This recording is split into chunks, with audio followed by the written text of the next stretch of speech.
ada saya lihat ceramahnya seorang ustadz, dia juga pelaku spiritual juga Mbak. Dia melihat, nggak tahu ini lewat apa ya, mata batinnya atau seperti apa, dia mengatakan bahwa raja-raja yang moksa di tanah Jawa itu senusantara itu sekarang sedang berkumpul bersatu, ya kan.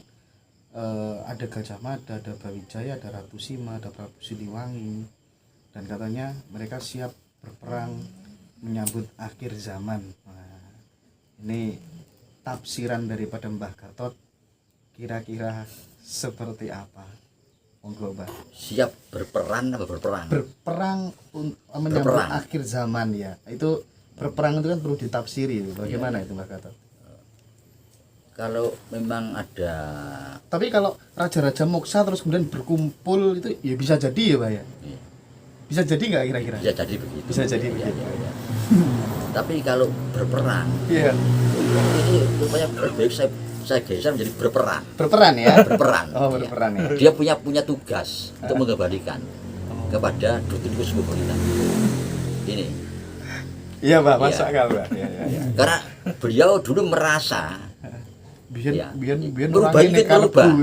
merubah dari kosmogoni ke humanisme karena tekanan, karena paksaan, sehingga dia bertugas sekarang untuk mengembalikan.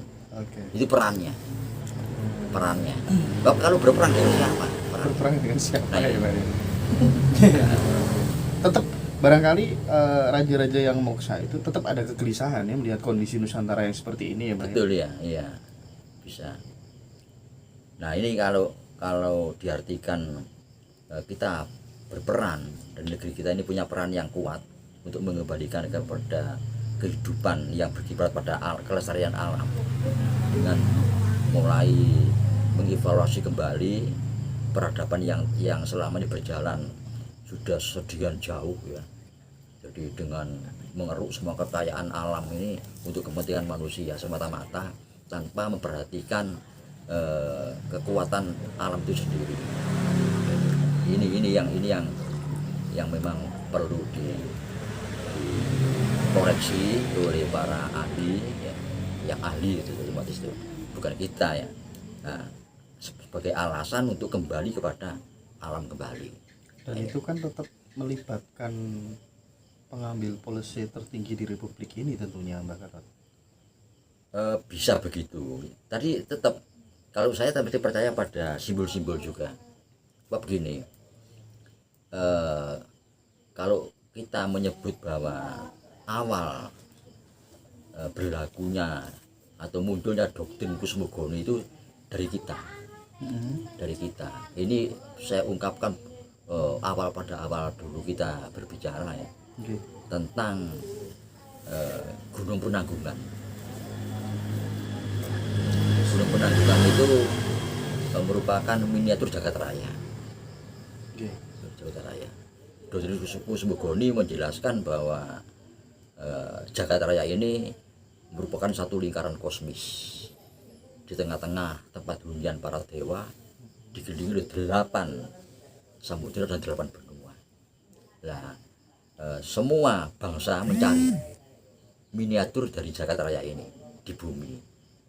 Nah, ketemulah di sini Gunung Penanggungan yang menemukan Bu Sendok sesuai dengan prasasti yang dikeluarkan oleh Bu Sendok itu tentang yang diketemukan di Penanggungan ini.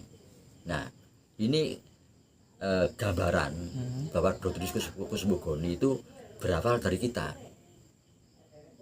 dan miniatur itu Gunung Penanggungan, satu puncak dikelilingi 8 anak gunung dan 8 samudra. Nah ini mau tidak mau kita yakini ini, kita percaya lah ya paling tidak bahwa doktrin Kusmogoni itu berawal dari kita, karena dalam buku Tamtu Pagelaran itu buku-buku sejarah ya, ada cerita Mahadewa memindah gunung dari Jambudwipta ke Jawa Dwipa. Maka jadilah gunung-gunung di tanah Jawa ini yang digaris dengan Gunung Penanggungan yang disebut dengan Mahameru, sekaligus juga Gunung Semeru ini. Itu kan terjemahnya kan seperti itu. Nggih. Dan di Jawa sendiri punya legenda ya, Semar mindah gunung. Itu terjadinya gunung penanggungan dari gunung Semeru ini. Ini Semeru, ini Mahameru.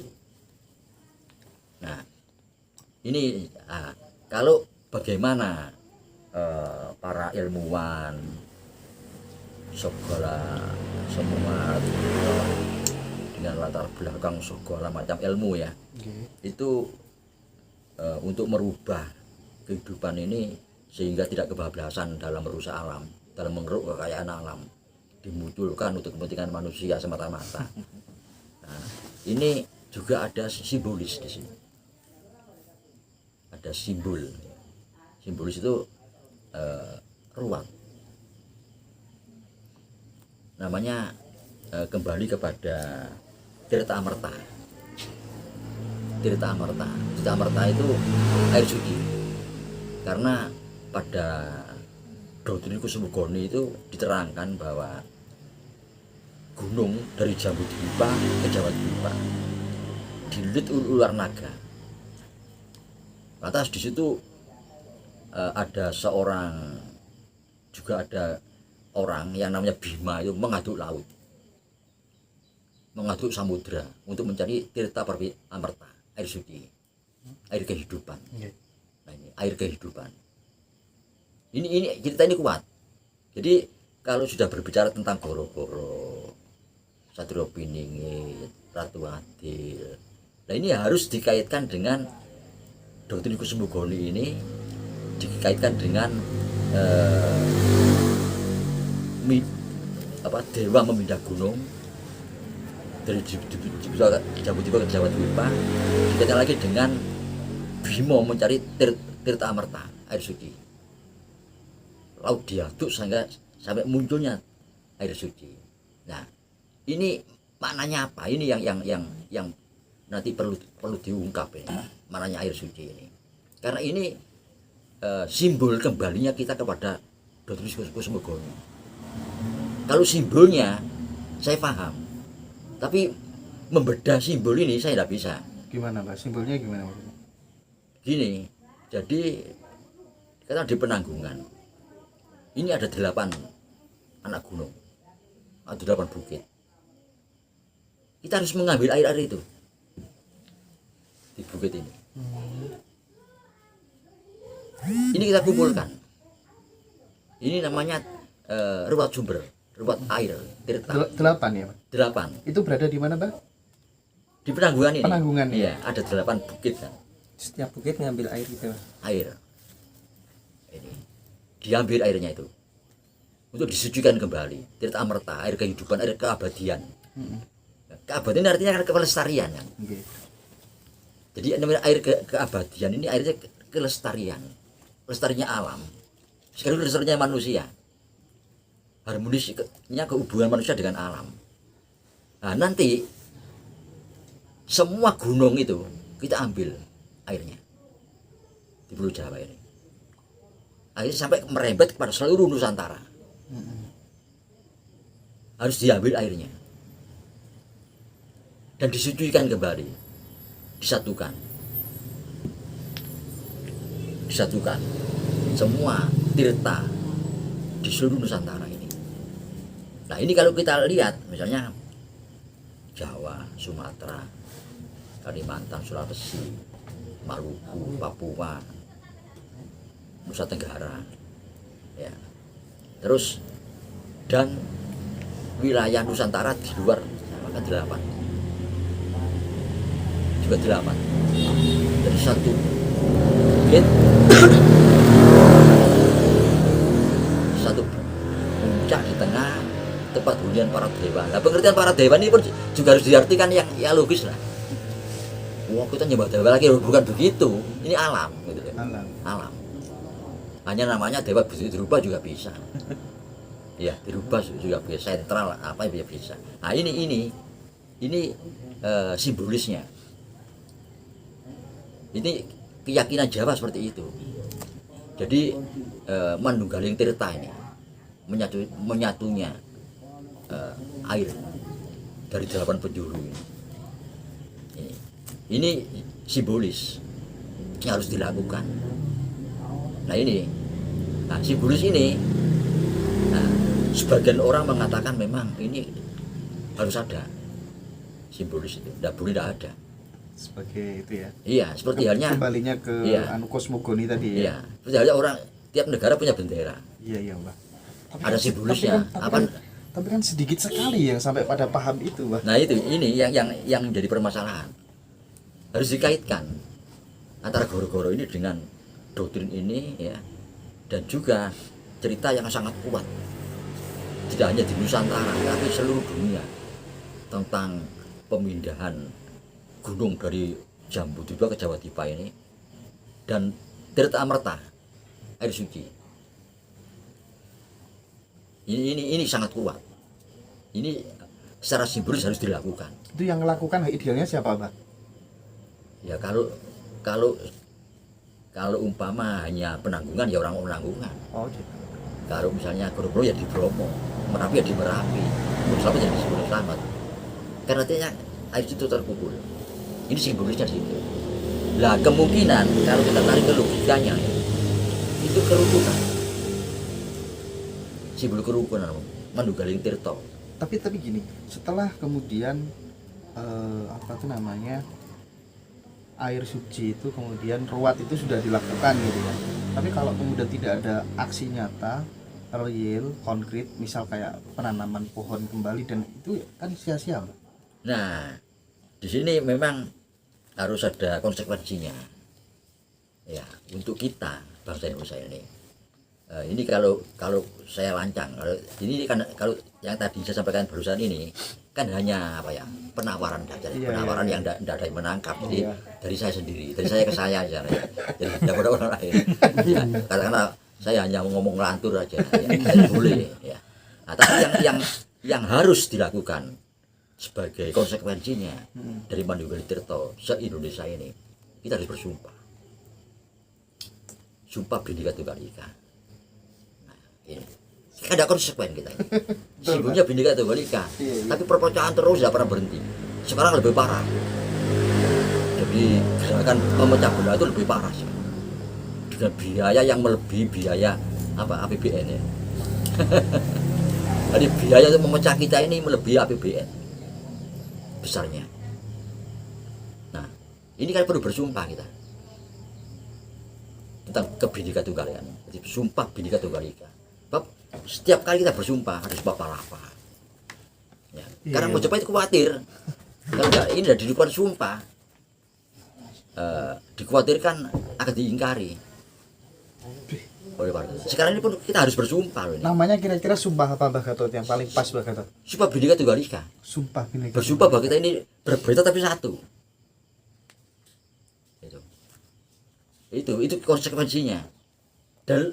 Dan konsekuensi dari sumpah itu harus dipatuhi oleh semua orang yang tinggal di sini. Iya, di Indonesia. Dan konsekuensi dari pemerintah harus tegas. Bagi orang yang merusak persatuan harus ditindaki dengan tegas. Tidak ada kompromi, daripada mati kabeh Indonesia. Daripada saya Indonesia mati kabeh. Entah karena bencana alam, entah karena perpecahan perang. Ini konsekuensinya.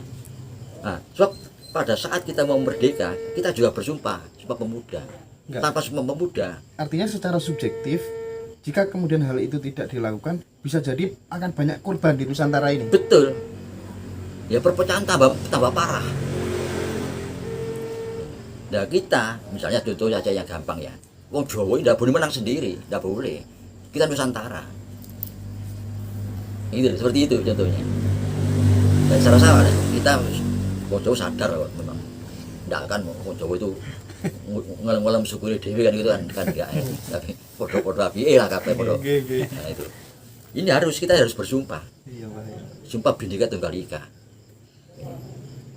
Bersumpah bahwa kita berbeda tapi satu. Sumpah sebenarnya tidak main-main.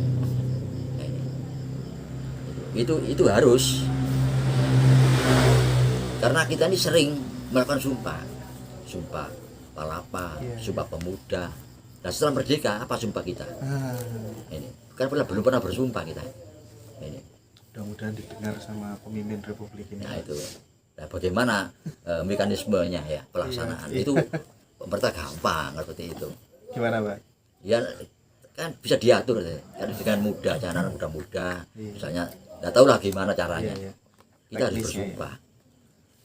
Apa? Kita sebagai apa rakyat ya. Terus mendengar tokoh-tokoh tentang persatuan, kan akhirnya kurang percaya kita. Misalnya saya mengutuk dengan perpecahan ini loh. Padahal dia memecah belah. Misalnya ya, kita sudah tahu kan. Nah, ini jadi kita harus kita baru percaya kan mereka bersumpah. Kita bersumpah semua. Nah, karena apa? Karena sumpah itu dampaknya bisa tidak pada pribadi, pada keluarga. Ini orang tidak berani. Maksudnya gimana? Nah, coba sekarang ya, orang mau diangkat sebagai pejabat, Oke. kan ada sumpah gitu. Iya betul. Ada sumpah. Tapi yang terkena dia sendiri, tidak menyebut keluarga. Berani tidak dia coba menyebut keluarga. Nah, kalau saya melakukan ini, misalnya korupsi, misalnya, Oh iya. Saya dan keluarga kena. saya. Anak turunku, wow, udah berani nih, berburung. Iya. Tapi andai kata pejabat itu ada peraturan baru gitu ya, pejabat dalam rangka untuk meden-medeni gitu ya, sumpahnya termasuk keluarga itu Udah berani. enggak, bukan masalah enggak beraninya. Menurut Mbak Gatot efeknya juga akan kena sama keluarganya juga. Iya. Pasti itu. Iya, sumpah. Lah, kecuali supaya gak mati. Dia gak mati karena apa? Apa sih nyumpah gak mati? Kurang kusuk, kurang bersih. Iya. Nah ini. Tapi kan kebanyakan sing membuat gak mandi kan orangnya yang disumpah itu, Pak. Nah itu tidak ngerti. Ini perlu pembahasan yang lebih dalam itu. Ini. Jadi yang menurut saran saya dengan kembali ke doktrin ini dengan apa ya upacara simbolis tentang Tirta Amerta ini itu nanti diikuti dengan sumpah tadi. Sumpah Bhinneka Tunggal Ika.